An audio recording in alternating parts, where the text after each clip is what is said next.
Because we know that you guys love shootouts, we've brought you a number of them this season. And this one is, I think, one of the most exciting, but also kind of one of the strangest. Yeah, I'm dubbing it the new kids on the block.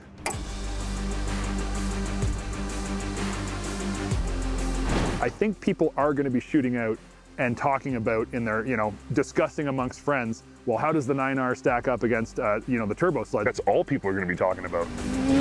I am a part of the change. I brought the product today. Turning my L's into gains. Channel the pain. Looking to better the days. Yeah. So, what should we jump into first? Well, I think we got to talk about the motor. Because that's, I mean, that's what everybody's going to be asking. That's what I've been asking. That's what I've been wondering. And now after riding for the day, I have a really good opinion of it. Yeah, I do too. So, well, okay. What is your opinion? I'm going to say, like I always say about the skidoos, the G5 chassis with that extra motor mount is buttery smooth. There is no vibrations in the handlebars of the feet. It feels linear. The power's good.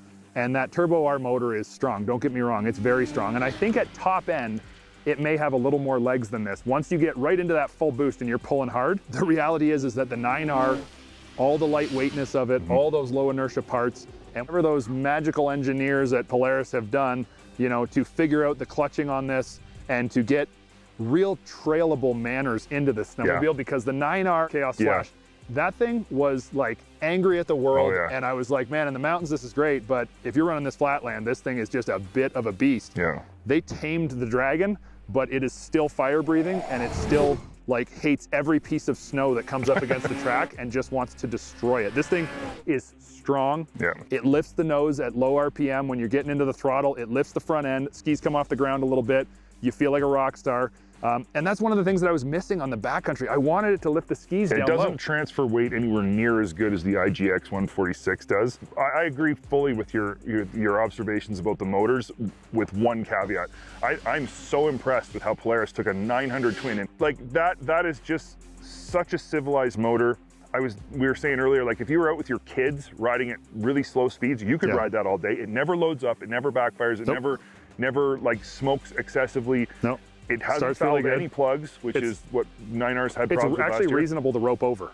Oh, it's super easy to pull over. Yeah, I thought it wasn't going to be. But the motor is just so easy to use, and it pulls. And the thing I think I like most about it, though, is that it revs so fast. When you hit the throttle, the RPMs rise faster than the gauge can keep up with. Dramatically different from this turbo, which the turbo, don't get me wrong, is a really nice motor. But this thing, all that low inertia, like it makes a huge difference. It's real. Yeah, like, I kind of thought, okay, what is it, like 1.3 pounds or something that they took out of the, and I'm like, yeah, okay, that sounds good. What does that actually mean? Well, 1.3 pounds of rotating mass. Yeah, it's a lot. It doesn't sound like much, but dang, it is a lot.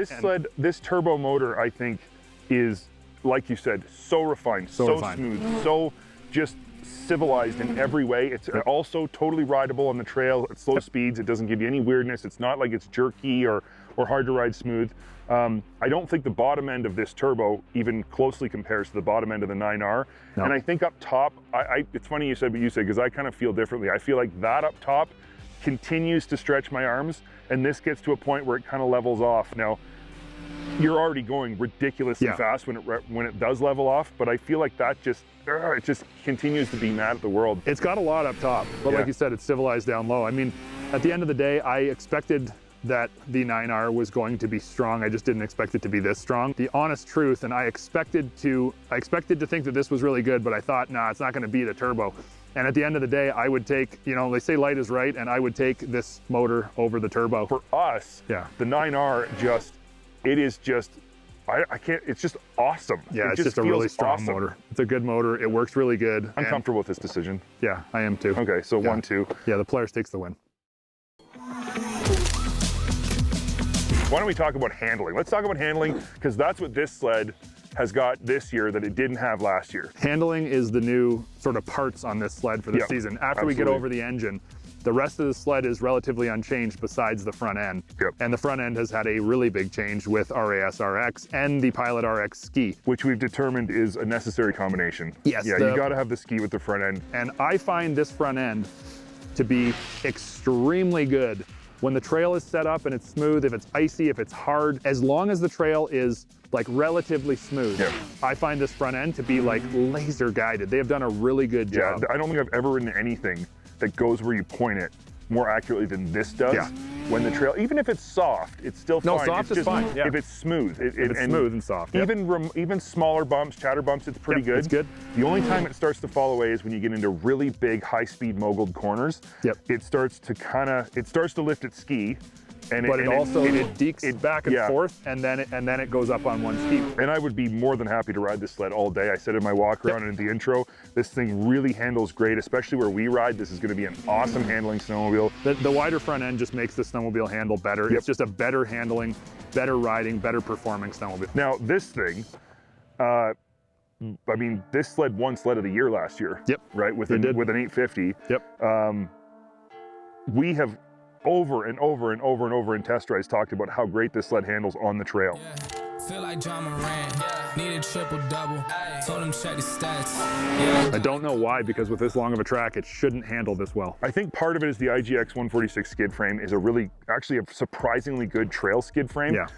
But the combination of Polaris's matrix front end with whatever magic is going on with the IGX 146, this sled handles pretty much as good as an XCR or a VR1. I mean, yeah. Really, it is so minimal. It does lift an inside ski a little more than an XCR does, or even an XC, even an SP. It lifts the front end or the front inside ski sometimes when you're going through a corner, but it's so long that it's got to show some drawback at some point. So if you go into the corner and it's got bumps, it does stay planted and it goes around the corner. It'll lift every once in a while, but I would say it's like less than half of what the backcountry does. Yeah, see, I actually felt a little different about it. I actually felt like that lifted its ski maybe more often than this did, really? But I think that it lifted its ski in a way that was a lot more controllable. When this lifted its ski, it's because you were in the bumps and the handlebars were sawing. Yeah. That did it. It still stayed straight. It just went up on one ski.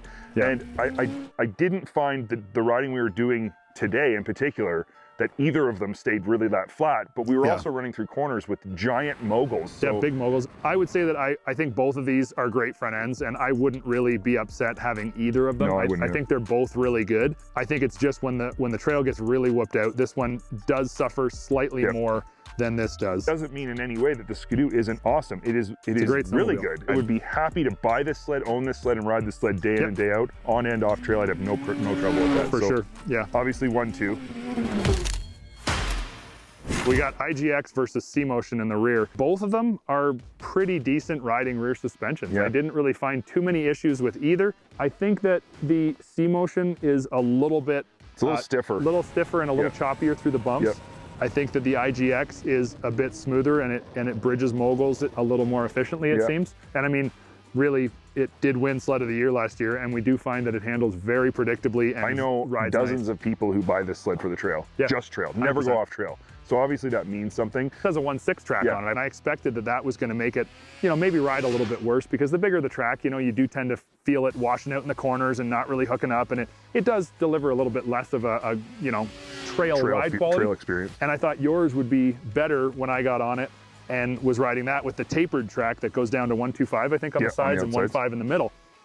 But I actually found that even this thing with a 1.6 on it was like really, really stable on the trails, really comfortable. The ride quality is good. You get into the bumps, and these are 146s. Don't lie. They're also crossover they shake skid a little frames. bit. They're crossover skid frames. They don't handle the bumps like an XCR or like an XRS does. No. They just don't. But in terms of on-trail ride quality, I have to say, I didn't like the C-Motion before, and I suspect that part of the reason I didn't like it was because I really didn't like the front end, and it was affecting how I felt about the rear. I mean, you go into a corner that's bumpy on a narrow front end, the sled's on one ski, you're not going to get to feel how the back end works. But when I rode this sled, it was like, wow, this C-Motion actually is much better than I ever thought it was. I thought it was terrible, and it's like we said yesterday, doing other riding with other sleds, the front end dynamics of a snowmobile affect the rear end dynamics so much. And a sled that is case in point is the Catalyst, which the front end on, what was it, we really liked the 600 Catalyst. It made up for some of the downfalls of the rear suspension with a good front suspension and how it handled. And I think on this, changing the front end has dramatically made the rear end sort of respond to that in a good way, because you're no longer like, trying to just muscle that front suspension through a corner. Now you're actually getting to feel what the rear end's doing. So. I agree. So that brings us to the question of questions. Which one do we pick? Yeah, the IGX suspension just rides better. It does. And when it comes to rear suspension, we're not talking about steering characteristics and what it does to it. We're just talking about ride quality, and it rides better. The rear suspension just works a bit better than the C-Motion. It does.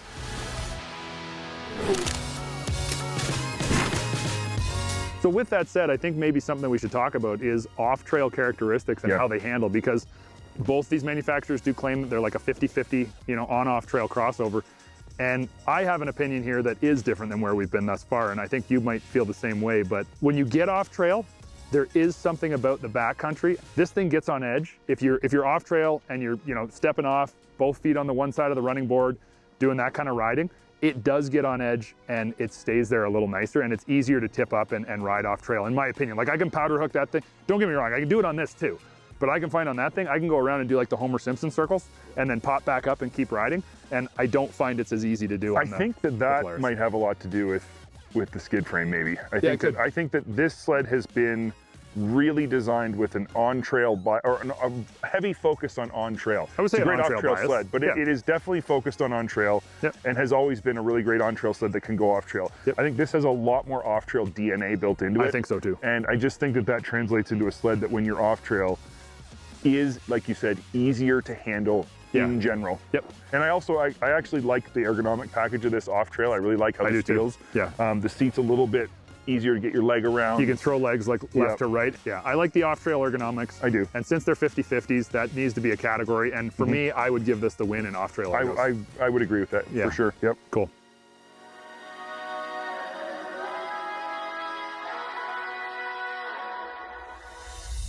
So at the end of the day, it's pretty clear.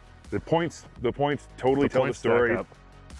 This thing wins. The Switchback Assault wins. But it's been the sled to beat. It has. It's true. And I think that Skidoo has definitely shrunk the gap between these two snowmobiles. We wouldn't even have considered this with a narrow front end because I didn't like the way that it worked without RAS RX as well. I didn't like the front end on it. I thought it was too tippy. And I think Skidoo's brought a pretty solid pile of off-trail DNA to the 50-50 category that maybe the Assault doesn't have. We knew that this was the sled to beat. We knew that Switchback Assault has been so good over time. They put the 9R in. Does the 9R make it better? Honestly, I would pick this. I would pick this over a Boost. Oh, 100%. This is my sled next year to ride. Like this, we're gonna fight each other. We're gonna fight each other over this. It wins this competition, and the reason is because it's just the better handling, better performing sled. And it's not to say, like we said, that that's a bad sled. It's a great sled. It's a great motor. It's very refined. Like we always tell you, if you want something that the lines are clean, everything fit and finish wise is perfect, vibrations are non-existent, Skidoo is always going to be a great choice. But if you want the best performing sled, performer, that's the one you pick. Yep.